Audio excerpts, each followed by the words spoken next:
Ladies and gentlemen, good morning.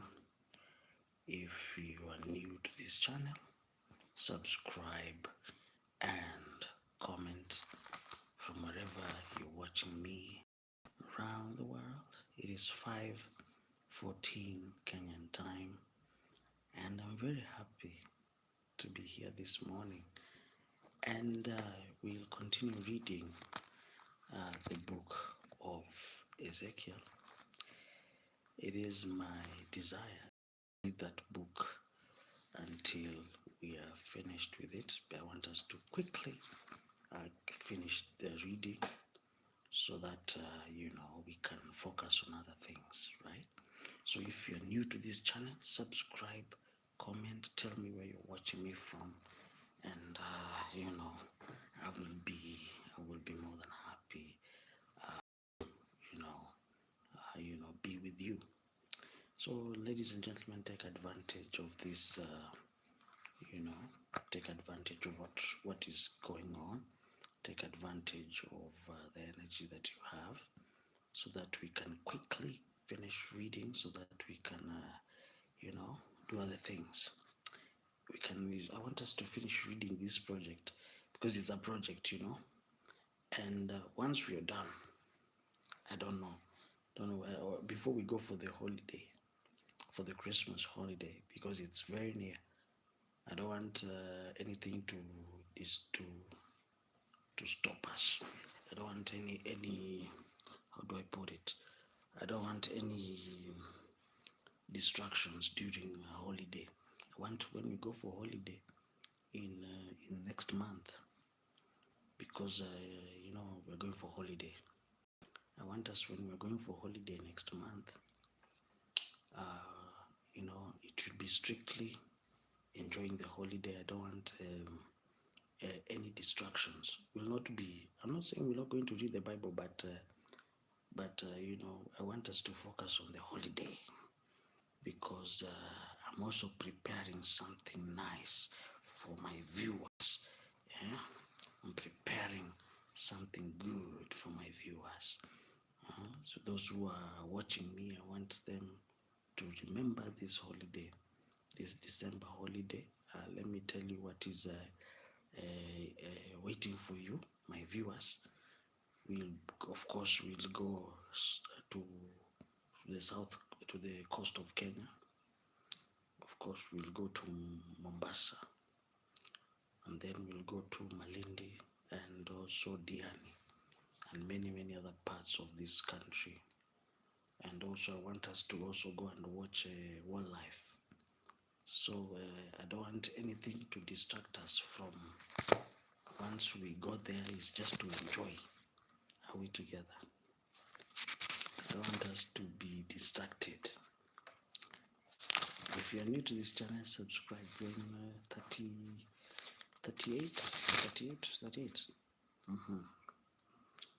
Yes, the word of the Lord came to me, son of man, set your face against Gog, the land of Magog, the chief prince of Meshach and Tubal. Prophesy against him and say, this is what the sovereign Lord says, I'm against you, Gog, chief prince of Meshach and Tubal. I will turn you around, put hooks on your jaws, and bring you out with your whole army, your horses, your horsemen, fully armed, and with a great horde, with large and small. This it's funny, because there's so many mosquitoes here in the morning. I don't know why, but we're gonna focus. The mosquitoes are not going to bite us. We're going to focus on this reading. The mosquitoes, they really love biting you, mostly when I'm reading in the morning. These mosquitoes. Anyway, ladies and gentlemen, let's continue reading.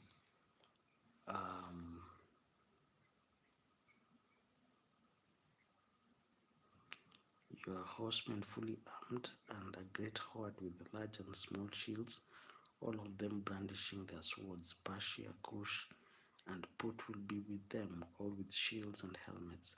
Also Gomer and all its troops, and Beth Togarmah from the far north with all its troops, the many nations with you. Get ready, be prepared, you and all your hordes gathered about you, and take command of them. After many days you will be called to arms. In future years you will invade a land that has recovered from war, whose people were gathered from many nations to the mountains of Israel, which had long been desolate. They had been brought out of the nations, and now all of them live in safety. If you're new to this channel, subscribe and comment.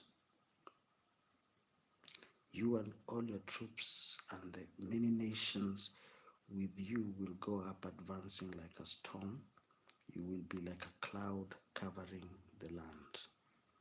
If you're new to this channel, subscribe and comment. Tell us where you're watching me from. Um, you can tell me, anything new. I'll be more than happy. This is what the Sovereign Lord says. Let us continue. On that day, thoughts will come into your mind, and you will devise an evil scheme. You will say, I will invade a land of unwalled villages. I will attack a peaceful and unsuspecting people, all of them living without walls and without gates and bars. I will plunder and loot and turn my hand against the resettled ruins and the people gathered from the nations, rich in livestock and goods, living at the center of the land. Sheba and Dedan, and the merchants of Tarshish and all her villages will say to you, have you come to plunder? Have you gathered your hoards to loot, to carry off silver and gold, to take away livestock and goods and seize much plunder? If you're new to this channel, subscribe and comment. Tell me where you're watching me from. Therefore, the Son of Man, prophesy and say to Gog, this is what the Sovereign Lord says. In that day, when my people Israel are living in safety, will you not take notice of it? You will come from your place in the far north, you and your many nations with you, all of them riding on horses, a great horde, a mighty army. You will advance against my people Israel like a cloud that covers the land. In days to come, Gog, I will bring you against my land, so that the nations may know me when I'm proved holy through you before their eyes. This is what the Sovereign Lord says. You are the one I spoke of in my former days by my servants, the prophets of Israel. At that time they prophesied for years that I will bring you against them. This is what will happen in that day, when Gog attacks the land of Israel. My hot anger aroused. So here there's a man called Gog from a place called Magog. Gog, my hot anger will be aroused, declares the Sovereign Lord. In my zeal and fiery wrath, I declare that at that time there will be a great earthquake in the land of Israel. The fish in the sea, the sky, the beasts on the field, every creature that moves along the ground, and all the people on the face of the earth will tremble at my presence. The mountains will be overturned, the cliffs will crumble, and every wall will fall to the ground. I will summon a sword against Gog and all my mountains, declares the Sovereign Lord. Every man's sword will be against his brother. I will execute judgment on him with plague and bloodshed.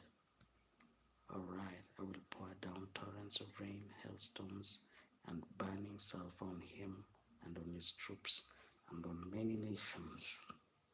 with Him. If you're new to this channel, subscribe and comment. And so I will show my greatness and my holiness, and I will make myself known in the sight of many nations. Then you will know that I am the Lord. If you're new to this channel, take this opportunity to welcome you. It's morning, and if you're new to this channel, subscribe and comment. We are in Ezekiel chapter 39, and I want to welcome you this morning to this read.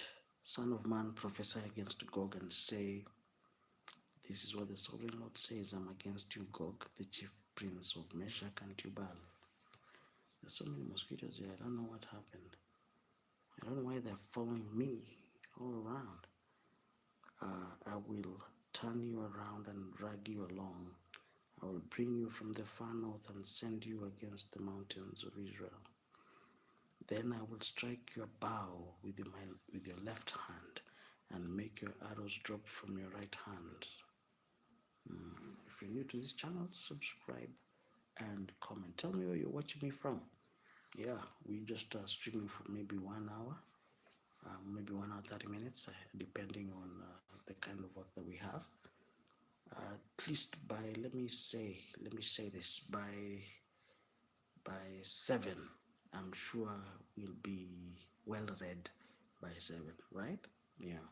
So don't worry, we're here for just 1 hour. So just be patient, just for a little while, right? I will give you as food to all kinds of. On the mountains of Israel you will fall, and all your troops and nations with you. I will give you as food to all kinds of characters, of carrion birds, and to the wild animals. You will fall in the open field, for I have spoken, declares the sovereign Lord. I will send fire on Magog and on those who live in the safety in the coastlands, and they will know that I am the Lord. I will make known my holy name among my nation, Israel. I will no longer let my holy name be profaned. And the nations will know that I, the Lord, and I am the Holy One in Israel. It is coming, it will surely take place, declares the sovereign Lord. This is the day I've spoken of. If you're new to this channel, subscribe and comment. I'm very happy this morning to be here. Then those who live in the towns of Israel will go out and use their weapons for fuel and burn them up, the small and large shields, the bows and arrows, the war clubs and the spears. For 7 years they will use them for fuel. They will not need to gather firewood from the field. It's very interesting. Or cut it from the forest, because they will use the weapons for fuel. And they will plunder those who plundered them and loot those who looted them. You see, the Bible says that you will plunder those who plundered you, and you will loot those who looted you. Are we together? If you're new to this channel, subscribe and comment and tell me where you're watching me from.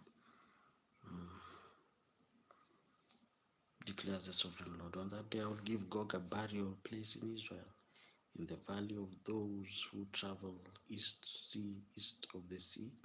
It will block the way of travelers, because Gog and all his hordes will be buried there. So it will be called the valley of Hamon Gog. Hamon Gog. You know, the valley where Gog died, it will be known as the valley of Hamon Gog. For 7 months the Israel will be burying them in order to cleanse the land. All the people of the land will bury them, and the day I display my glory will be a memorable day for them. For them, it will be a memory for them, declares the sovereign Lord. People will be continually employed in cleansing the land. They will spread out across the land, and along with others, they will bury any bodies that will be lying on the ground. If you're new to this channel, subscribe, comment, Tell me where you're watching me from. I'll be very happy.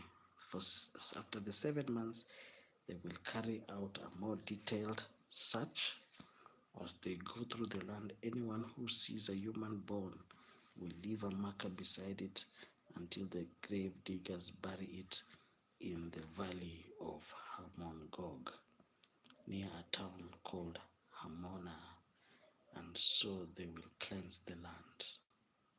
Son of man, this is what the sovereign Lord says: call out to every kind of bird and to all the wild animals. Assemble and come together from all around to the sacrifice I'm preparing for you, the great sacrifice on the mountains of Israel. There you will eat flesh and drink blood. You will eat the flesh of mighty men and drink the blood of the princes of the earth, as if they were rams and lambs, goats and bulls, all of them fattened animals from Bashan. At the sacrifice I'm preparing for you, you will eat fat till you are glutted, and drink blood till you are drunk.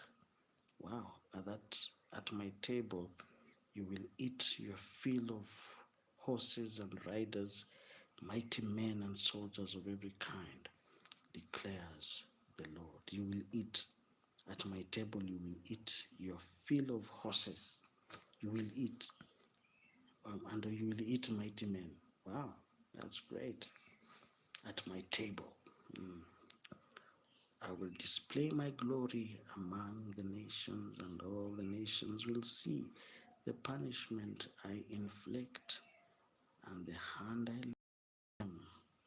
From that day forward, the people of Israel will know that I am the Lord their God, and the nations will know that the people of Israel went into exile for their sin. If you're new to this channel, subscribe and comment. We are reading from the book of Ezekiel chapter 39. I'm just about to, I think there are 8 chapters left. Tell me where you're watching me from. I'll be very happy if you tell me. Oh my God. Guys. We're just about to finish.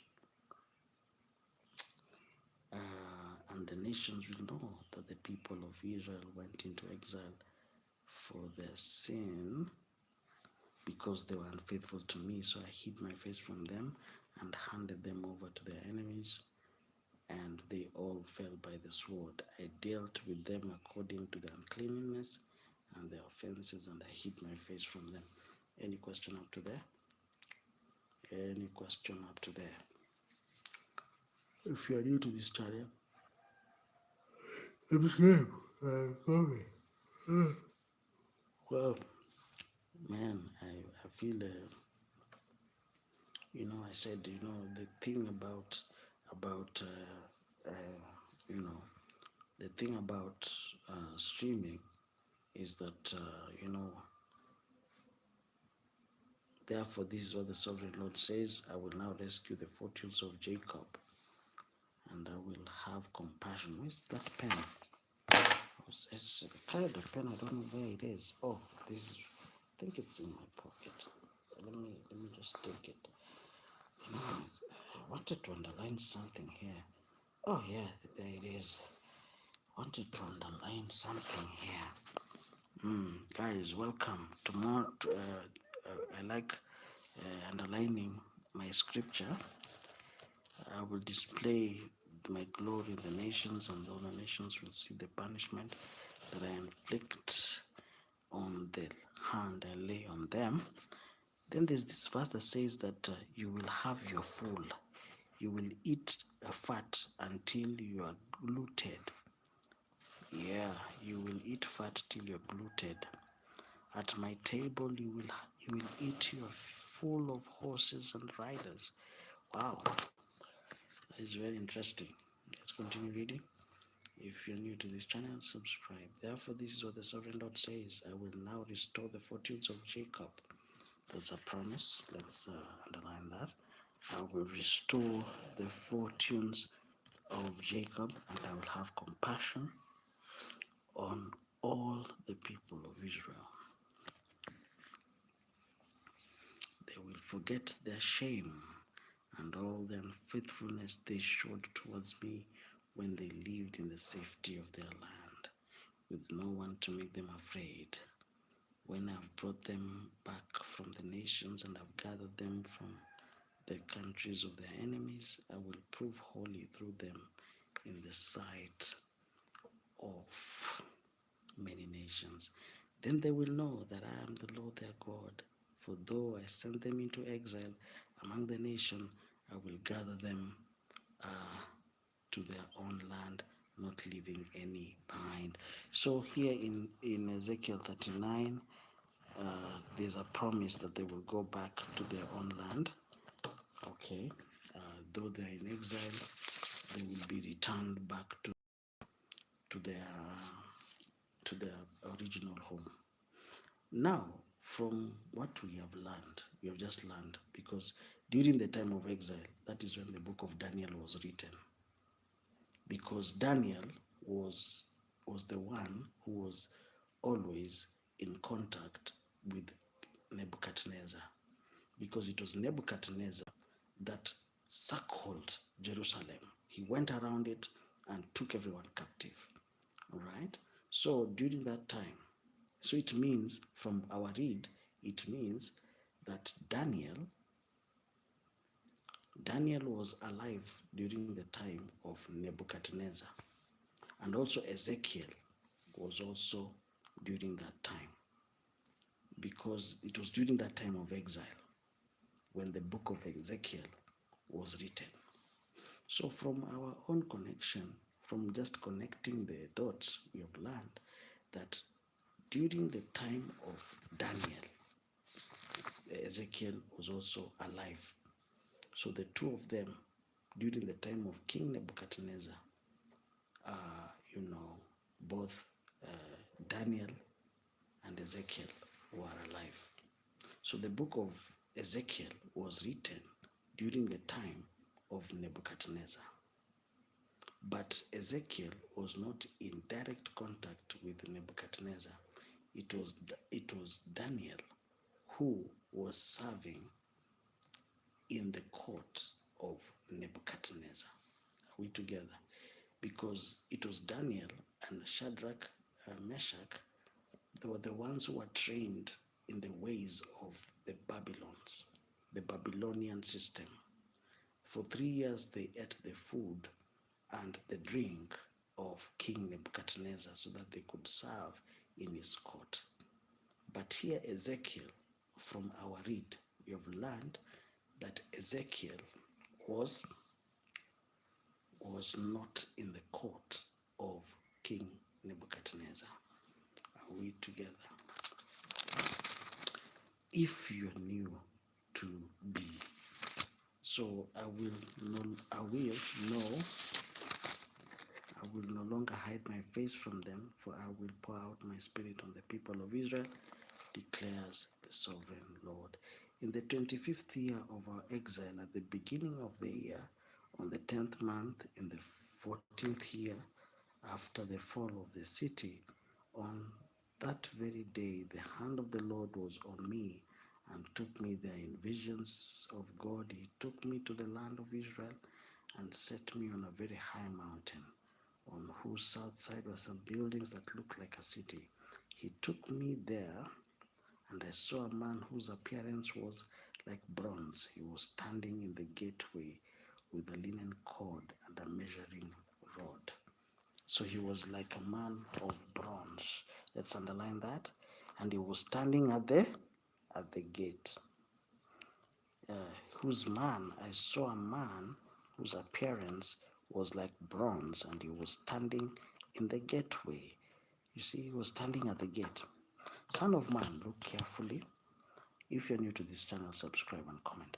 Son of man, look carefully and listen closely, and pay attention to everything I'm going to show you, for this is why you have been brought here.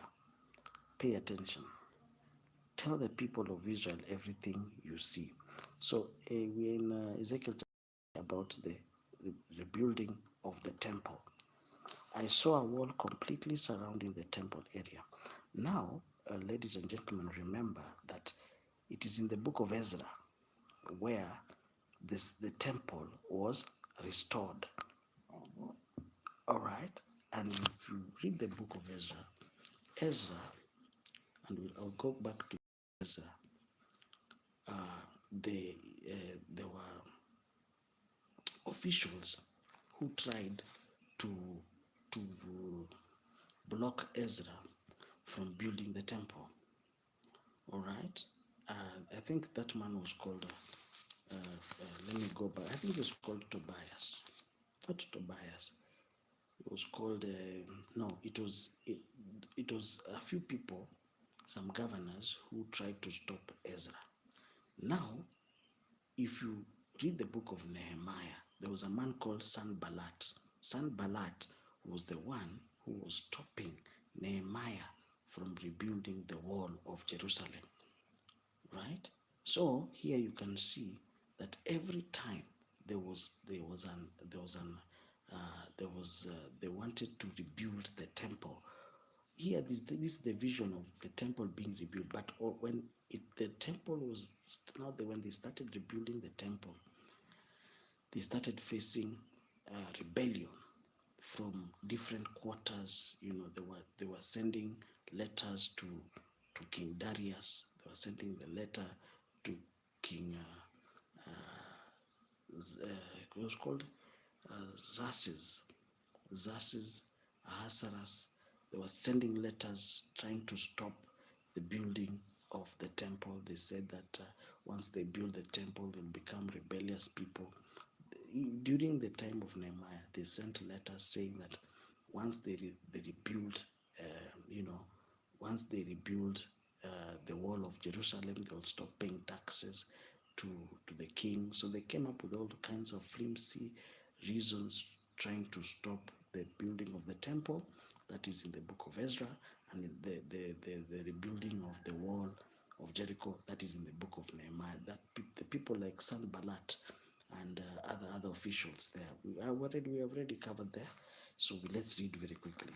I saw a wall completely surrounding the temple area. The length of the measuring rod in a man's hand was 6 long cubits, each of which was a cubit and hand width.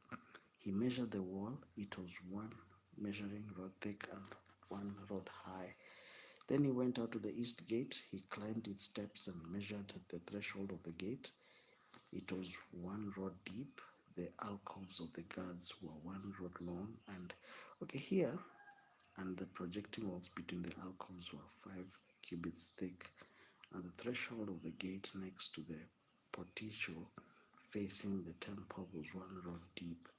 And then he measured the portico of the gateway. It was 8 cubits. All right.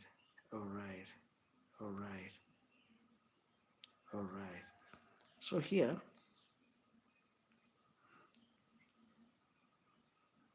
we're being told the temple, how it was restored, the vision.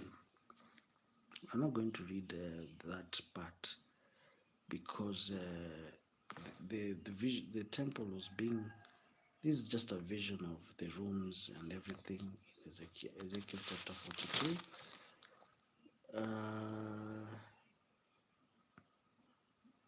Okay.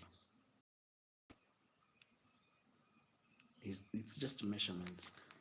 Now let's go to 43. Then the man brought me to the gate facing east, and I saw the glory of the Lord of Israel coming from the east. His voice was like the roar of rushing waters, and the land was radiant with his glory.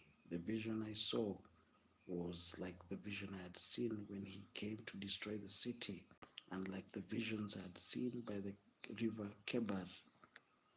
I fell face down. The glory of the Lord entered the temple through the gate facing the east. Then the Spirit lifted me up and brought me into the inner court, and the glory of the Lord filled the temple. If you're new to this channel, subscribe and comment. While the man was standing beside me, I heard someone speaking to me from inside the temple. He said, "Son of man, this is the place of my throne and the place for the soles of my feet. This is where I will live among the Israelites forever. The people of Israel will never again defile my holy name, neither they nor their kings by their prostitution and their funeral offerings. For their kings at their death, when they placed their threshold next to my threshold and their doorpost beside my doorposts. With only a wall between me and them, they defiled my holy name by their detestable practices. So I destroyed them in my anger. Now let them put away from me their prostitution and the funeral offerings for their kings, and I will live among them forever. Son of man, describe the temple. Uh, Son of man, describe the temple to the people of Israel, that they may be ashamed of their sins. Let them consider its perfection, and if they are ashamed of all they have done, make known to them the design of the temple, its arrangement, its exits, its entrances, its whole design, and all its regulations and laws. So here, I think Ezekiel was also given the measurements of the new temple. That is, you can find that in 42, 43, the rooms of the priests, etc. I will not be reading the measurements of the new temple. I'll just be, it's like, like when you were reading the book of First Kings, when Solomon made, it was Solomon who made the first temple, okay? Those measurements, I did not read them. I did not read them because it was a very long story. Everything was it was the blueprints of the temple. It was very interesting. Can I give you a very interesting fact? When Solomon was making the first temple, they measured the stones from the quarry, the limestones, and it was so perfect that there was no noise when they were making the temple. There was nothing. Like the way when you go to a building site, this one is pouring cement. This one is doing something that is noisy. This one is doing this. This one is doing that. But during the time of Solomon, when they were making the first temple, there was no noise. In fact, they were very organized, even in carrying the stones from the quarry to the site. The stones were shaped, per specifications. It was a perfect job. The ivory was perfect. There was gold and ivory. You can imagine the splendor. Gold and ivory. That is the perfect match. There's nothing that is more beautiful than gold and ivory.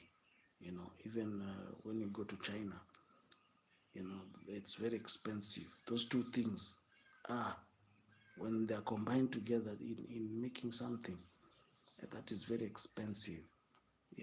And you see some of those ivory, when they get the ivory from Africa, they go and design it in a very, very beautiful. Okay, I'm not supposed to say that because it is our elephants that are getting injured.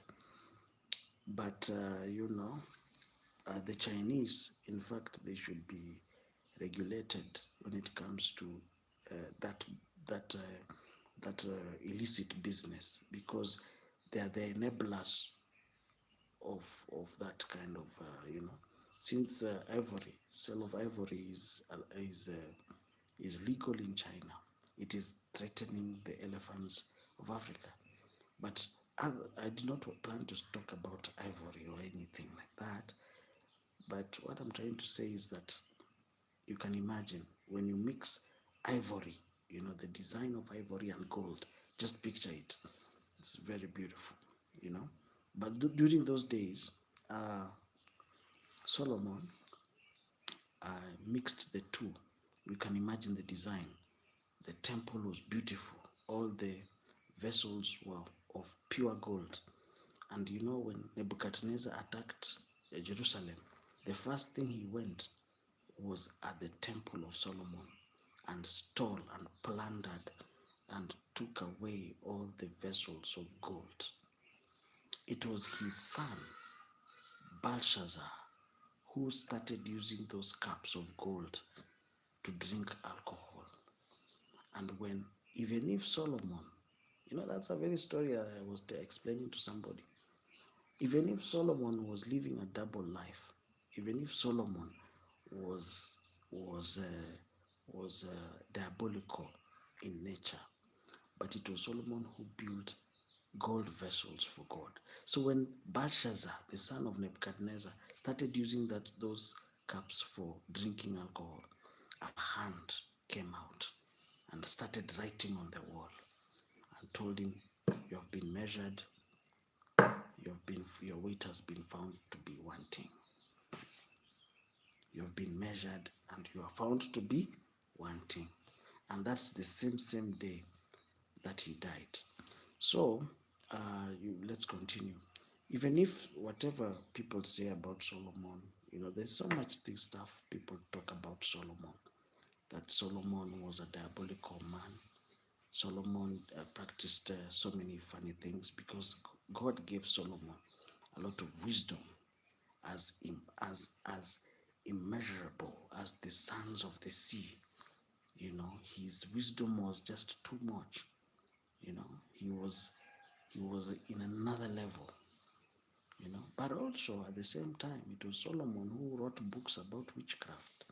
Let me give you more information. It was Solomon who wrote books about conjuring demons. There was nobody else who had that kind of knowledge. It was just Solomon. So it was Solomon who knew how to conjure demons and bring them to life.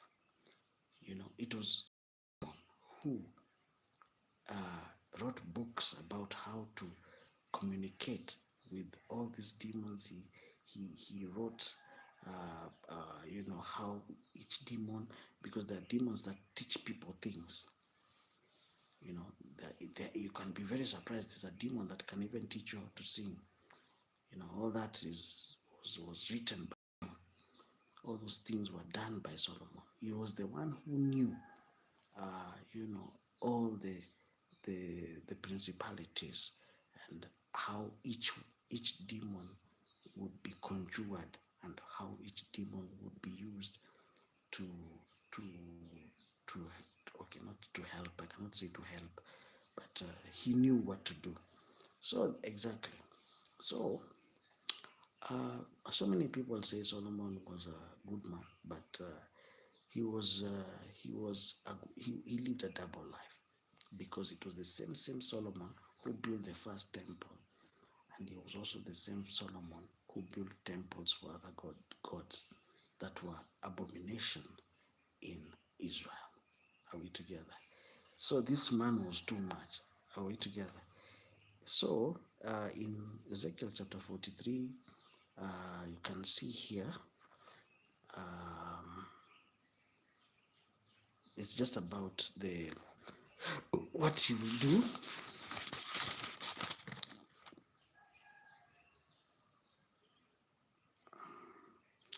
The restoration. It's all about the restoration. That one you're going to read on your own. Okay. Okay.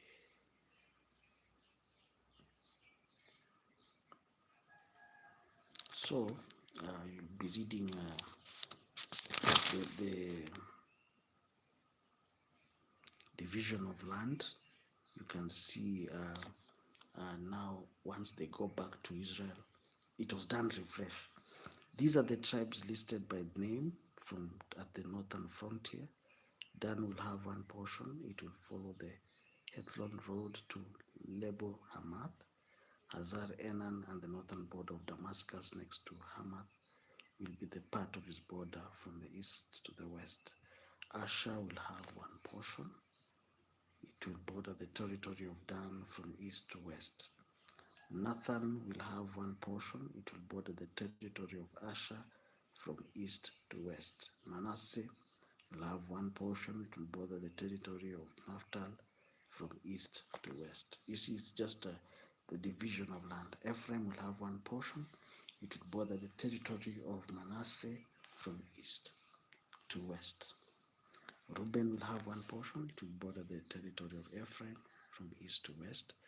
Judah will have one portion. It will border the territory of Reuben from east to west. Bordering the territory of Judah from east to west will be the portion you are to present as a special gift. It will be 25,000 cubits wide, and its length from east to west will be equal to one of the tribal portions. The sanctuary will be at the center of it. The special portion you will offer to the Lord will be 25,000 cubits long and 10,000 cubits wide. It would be the sacred portion for the priest. It would be, okay, that is the Levites in short. It is the sanctuary. This will be for the consecrated priests, the Zadokites, who are faithful in serving me and not go astray as the Levites did when the Israelites went astray. It will be a special gift to them from the sacred portion of the land, the most holy portion bordering the territory of the Levites. Guys, if you're new to this channel, subscribe and comment. Along the territory of the priests, the Levites will be allotted a portion of 25,000. Okay. They must not sell or exchange any of it. This is the best of the land and must not pass into other hands because it's holy to the Lord. The remaining area, 5,000 cubits wide, 25,000 cubits long, will be for the common use of the city, for houses and for pasture. All right, so we've just come to the end of the reading of the book of Ezekiel. Very tired, but I'm very happy. At least some parts we have just for the sake of time, because it's not really, you can imagine spending 1 hour saying it's 50,000, 10,000 cubits long, 50,000 cubits wide, 10,000 cubits long. Oh, come on, guys. That is not really helpful to anyone.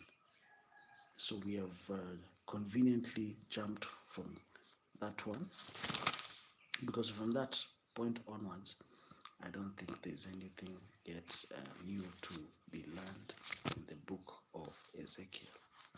So we have come to the end of our read, and I'm very happy. At least the book of Ezekiel is one of the, if we crack the book of Ezekiel, that is it. That is it. We have just finished reading the scripture. So the next book that we will be reading as from tonight is the book of Jeremiah. Jeremiah is a very interesting book. I think it was Jeremiah who prophesied about, who prophesied about coming of the man from the north. The boiling pot. I see a boiling pot. I answered, it is tilting towards us from the north.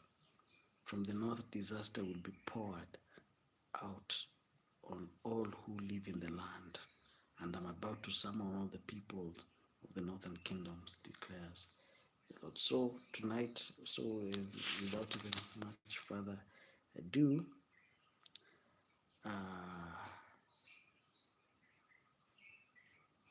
we will start reading the book of Jeremiah. This is the last book of the Old Testament, and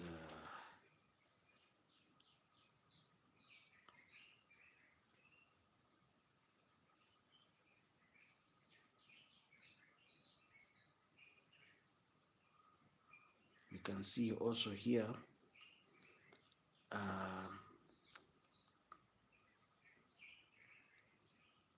when you go straight to Jeremiah,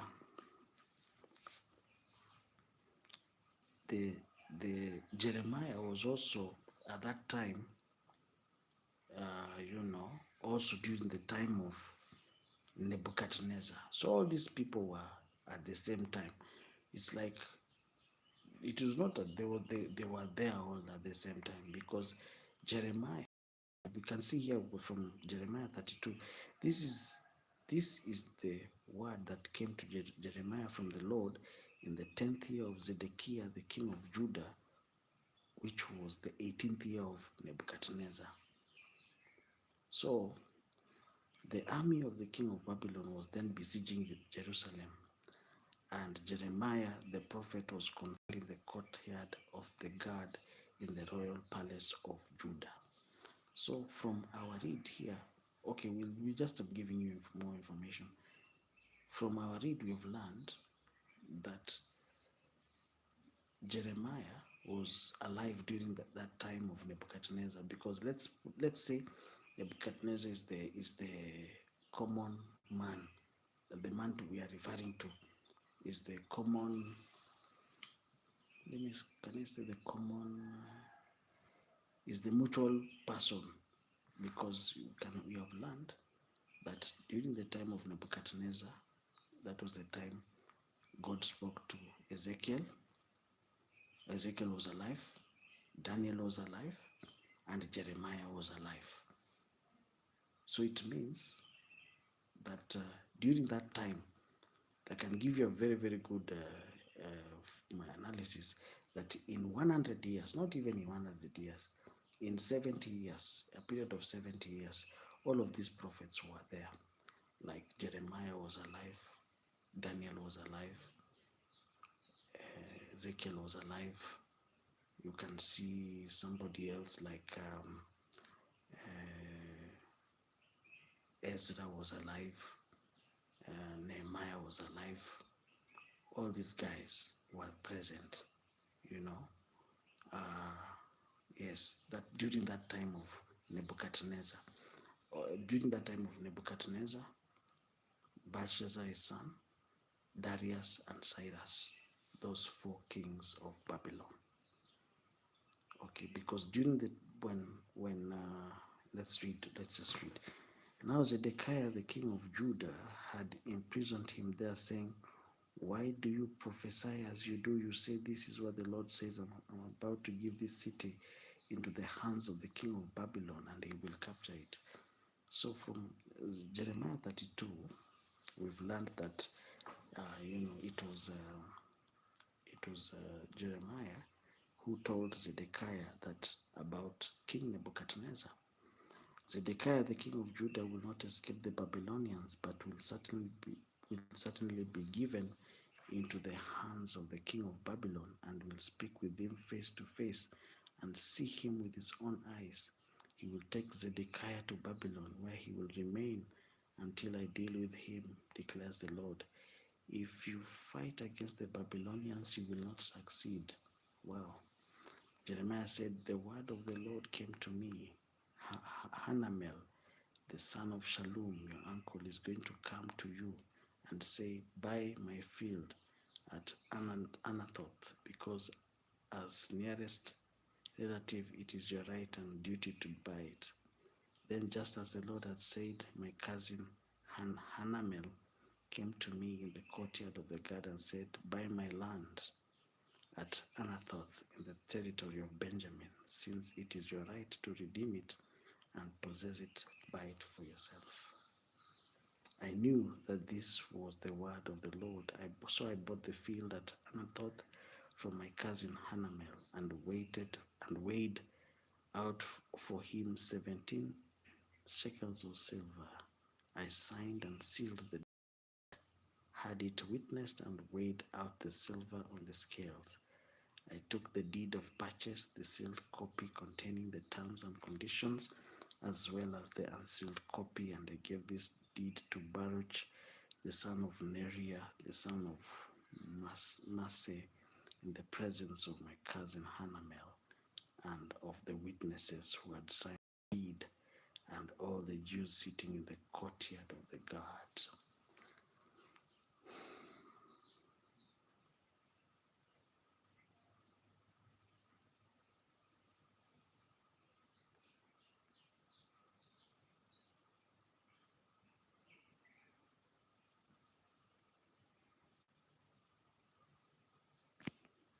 welcome to this channel. If you are new to this channel, subscribe and comment. We have come to the end of this stream. I feel that we are tonight we'll continue reading. We'll continue reading there. If you have any question, let me know. If you have anything new, let me know.